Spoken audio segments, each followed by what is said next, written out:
¿cómo explicamos esto de, está bien, aumenta ahora este mes, supuestamente hay una nueva actualización en el costo de alquileres, dependiendo igualmente del tipo de contrato establecido, pero estacionalmente, por una cuestión trimestral, puede sufrir algún aumento. ¿Cómo se explica además, habiendo un universo tan grande de inquilinos, esta suba de los contratos de compraventa?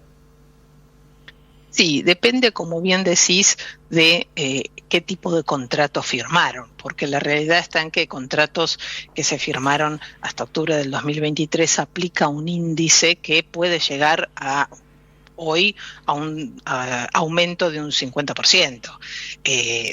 Por ese índice, que hoy no necesariamente se aplican los contratos nuevos. Hay muchos inquilinos, no todos, porque cuando uno habla de este tema, lo dice desde un punto de vista numérico, tanto porcentaje, pero del otro lado, detrás de ese porcentaje hay familias, y sabemos perfectamente que hay familias que no llegan a poder pagar esto, porque no les aumentan de la misma manera los sueldos, por las razones que sean, pero no llegan a poder pagar esto. Entonces, no es tan sencilla la ecuación. Ahora, dicho esto, los contratos más recientes, que las partes se pueden sentar a negociar y aplican a veces el índice de precios al consumidor, en la mayoría de los casos, a veces otros índices, son mucho más laxos. Sabemos de muchos inquilinos que lo que hacen es rescindir su contrato viejo, porque establece un porcentaje que hoy día no tiene ninguna relación con la realidad, y contratan, hacen otro contrato en otro lugar con una tasa de aumento mucho más amigable con el bolsillo. Pero por supuesto, estos son algunos de los casos. Hay otros casos que no llegan, no pueden, no llegan a pagar. Entonces tienen que sentarse con el propietario para tratar de llegar a un acuerdo. Pero uno de los problemas que vemos en este universo de los inquilinos es que, por ejemplo, cuando hablamos de cuánto sale el alquiler de un monoambiente, depende, por supuesto, de la zona. Si uno se fija en los portales de propiedades, puede llegar a encontrar a lo mejor un alquiler de 250.000 pesos. Pero ¿qué pasa? Cuando uno mira las expensas de ese alquiler, es otro alquiler. Entonces el inquilino se encuentra con que tiene que pagar a veces otra suma similar al alquiler, donde no tiene ningún tipo de injerencia. No puede ni siquiera participar en las asambleas, porque no es propietario. En cambio, con el alquiler, finalmente se puede sentar con el propietario y llegar a un tipo de acuerdo. Y finalmente, al inicio, firmó un contrato. En cambio, en las expensas, no sabe cuánto le van a aumentar, no sabe en qué condiciones, no tiene, como no forma parte del consorcio, hay administraciones que directamente no reciben a inquilinos, no reciben planteos o preguntas de inquilinos, porque le dice canalícelo a través de su propietario. Entonces, esto es una realidad que es el 50% del problema. El otro 50% es el alquiler en sí, que eso también es un problema, pero es más manejable por parte del inquilino. Finalmente se puede ir ahora hay un poco más de alternativas. Hace algunos años veíamos que había barrios en Capital que tenían a lo mejor 10 propiedades en alquiler, en todo el barrio. Ahora ya es un poco más, entonces el inquilino tiene alguna alternativa adicional. La situación del inquilino siempre es bastante lamentable y floja, porque depende siempre de llegar a un acuerdo con el propietario. Yo Ahora, me acuerdo dicho que... esto, Sí, termina, concluí, perdón. Que nuestra sugerencia para el inquilino que está en esta situación es siempre sentarse con el propietario y por lo menos ver si puede acotar, porque hay propietarios que no quieren que les toquen el alquiler, pero por lo menos acotar el tema de las expensas, llegar a un monto o un tope de monto para pagar las expensas, porque si no son otro alquiler. En función de lo que estamos hablando, los precios están expulsando a ciudadanos de clase media, media baja o clase baja concretamente.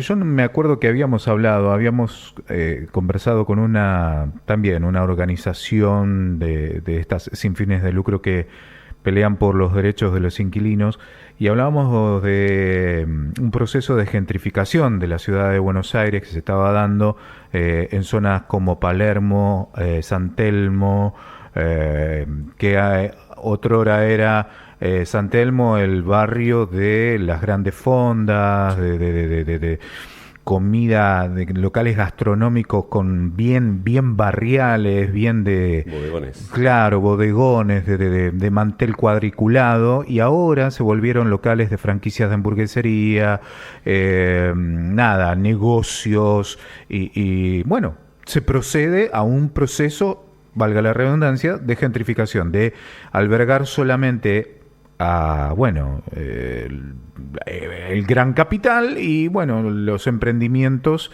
familiares quizás se terminan retirando. Todo esto por el costo de los alquileres, para el comercio y ni hablar para vivienda.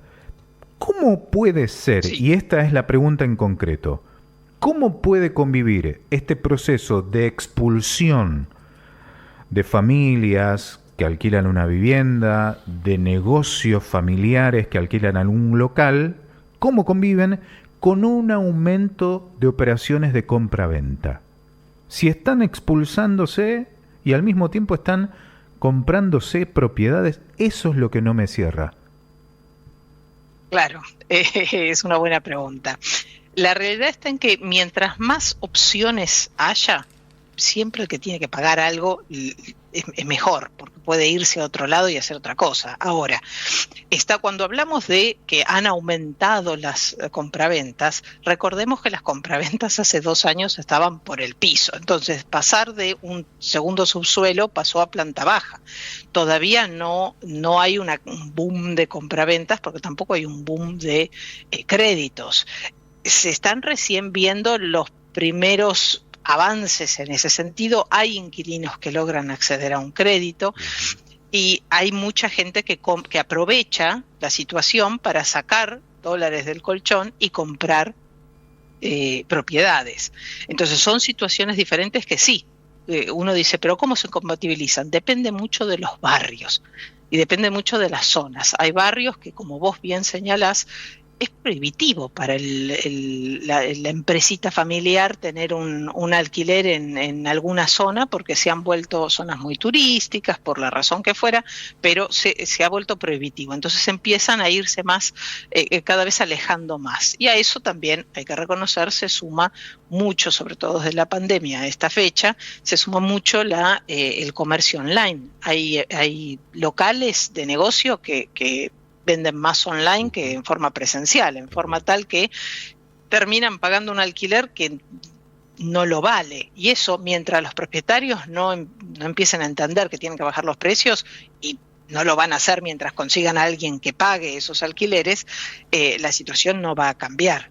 Y sí, conviven, como bien decís, esas dos situaciones. Pero pensemos que aumentaron las escrituras, pero aumentaron desde un valor muy, muy bajo. Victoria, ¿no? Buen día. Walter, te hago la consulta porque tengo varias preguntas a raíz de estos temas. Yo soy inquilino, alquilo. Tuve un local en un barrio porteño de Belgrano y también los precios y valores, obviamente, cuando uno alquiló por primera vez a lo que fue la demanda y a lo que es la actualidad de un comercio, corresponde mucho al lugar donde hemos decidido alquilarlo, la zona, las calles, la ubicación geográfica y económica. Por ejemplo, en la zona de Belgrano tenés lugares de la avenida Cabildo, que tiene una demanda muy alta por la gente que transita por ahí, a las calles laterales, donde el valor en alquiler cambia.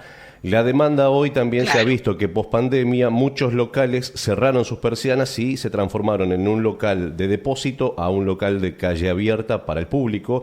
Se ha visto que justamente ha como mutado para muchos, los que son sobre todo pymes, esta relación de tener un local en alquiler pero para depósito y no para venta, por la cantidad de impuestos que conlleva en sí tener un local al público, el seguro, la cartelería, el permiso, y todo esto ha cambiado. En lo que corresponden los alquileres también, los barrios fueron como ampliándose, y hoy, por ejemplo, yo vivo en Saavedra y es como si fuera un mini Belgrano, porque la cantidad de construcciones que se fueron dando, de casas que se fueron demoliendo y hoy son transformadas en edificios, también hizo que la demanda sea cada vez más alta por la ubicación cerca a la avenida General Paz, al transporte público, trenes, colectivos, subtes, y esto también incrementa su valor. tiene un poco de relación a eso, lo que estábamos hablando recién. Es correcto. Exacto, es correcto. O sea, esas son situaciones que van más allá de lo que es el propietario en sí, que aprovecha la situación y dice, de pronto esta zona está empezando a pasar tal cosa, entonces se trata de adaptar. Entonces, cuando uno se sienta entre propietarios e inquilinos, no es que hay unos buenos y otros malos. Tenemos, por un lado, un propietario que quiere obtener una ganancia de ese inmueble. En muchos casos, nos encontramos muchos casos con que los propietarios son jubilados, que a lo largo de su vida pudieron comprar un departamento donde viven y otro para eventualmente complementar su jubilación. Hay muchísimos de esos propietarios, que son pequeños propietarios, y por el otro lado nos encontramos con familias que alquilan. Entonces, hoy la solución pasa por sentarse a discutir el contrato, a dialogar, que sabemos que es muy difícil hacerlo. Entonces el inquilino debiera prever sobre todo, no solamente el valor del contrato en sí, cuánto va a aumentar, que eso hoy no es lo mismo, como decía hace un rato, no es lo mismo el IPC, el índice de consumidor, con el índice de contratos de locación. O sea, son dos valores muy diferentes, pero las expensas es lo que hoy pesa prácticamente igual que el propio contrato, porque suele ser un valor similar en muchos casos y a veces mayor que el contrato en sí, que el alquiler en sí. Y en eso es tal cual a lo que vos decís, que hay edificios que no tienen administrador ya que viva dentro del complejo, sino que se maneja en forma remota. Y es un dolor de cabeza estar lidiando de esa manera, sobre todo para los que alquilamos, que a veces te encontrás con que los problemas básicos que tiene una vivienda, no se rompe el ascensor, la bomba de agua, no hay luz, y vos tratás de buscar la ayuda inmediata y no, es todo un complejo porque últimamente se mantiene en forma remota esto. Sí, es cierto. Entonces, nuestra sugerencia al inquilino, sobre todo el inquilino que ya está dentro de la propiedad, que a veces ya firmó un acuerdo, un contrato, donde dice que cada, 3 meses va a aplicarse el índice de precios al consumidor. Pero dice también que va a pagar las expensas, a veces las expensas ordinarias, y no aclara cuáles son las expensas ordinarias. Entonces muchos consorcios se reúnen en asamblea los propietarios y le piden a la administración que cargue todo en la columna ordinarias, en forma tal que el inquilino se encuentra, como vos decís, que no tiene a quién acudir si tiene un problema, pero tampoco tiene que pagar sin chistar. Y tiene que pagar a veces cosas que no le debieran moralmente corresponder. Tengo una pregunta más, eso depende Victoria. mucho de sentarse, ¿Qué barrios ustedes vienen haciendo injerencia en este crecimiento? ¿Cuáles son, si tienen un ranking de cuáles son los barrios de Capital Federal, si es zona norte, zona sur de la Capital Federal, que han tenido este impacto? ¿El impacto vos te referís a los aumentos de alquileres o los aumentos de las propiedades, de la venta de propiedades? En tema de demanda en alquiler y también en el crecimiento en los valores justamente. Lo que es el valor del alquiler, la zona norte y sobre todo Puerto Madero, que no es tanto zona norte, pero zona norte y Puerto Madero son las zonas que históricamente han aumentado muchísimo. Hoy Recoleta no está tan cara como Puerto Madero, por ejemplo. El sur también ha tenido un aumento importante, que siempre era la parte más relegada, pero generalmente zona norte es la que siempre fue la que está más arriba en cuanto a los valores. Y en cuanto a los aumentos en las ventas, a diferencia de los alquileres, sí hemos visto que han aumentado mucho en lo que es el oeste de la zona de la ciudad de Buenos Aires. Barrios que están creciendo mucho y que justamente por las construcciones, lo que recién aclarabas, que antes había o casas bajas o era más barrio, y ahora hay edificios, y obviamente esos edificios nuevos generalmente son apto crédito, entonces entran a través del crédito. Y en zonas que antes tenías una determinada cantidad de casas con posibilidad de venta, ahora se ha multiplicado. Entonces sí, barrios, lo que es el oeste de la ciudad de Buenos Aires. Te agradecemos mucho la posibilidad de conversar con vos, ha sido muy amable, que tengas buen día, muchísimas gracias, seguramente nos estaremos comunicando con vos luego. Gracias. A disposición, hasta luego, un gusto.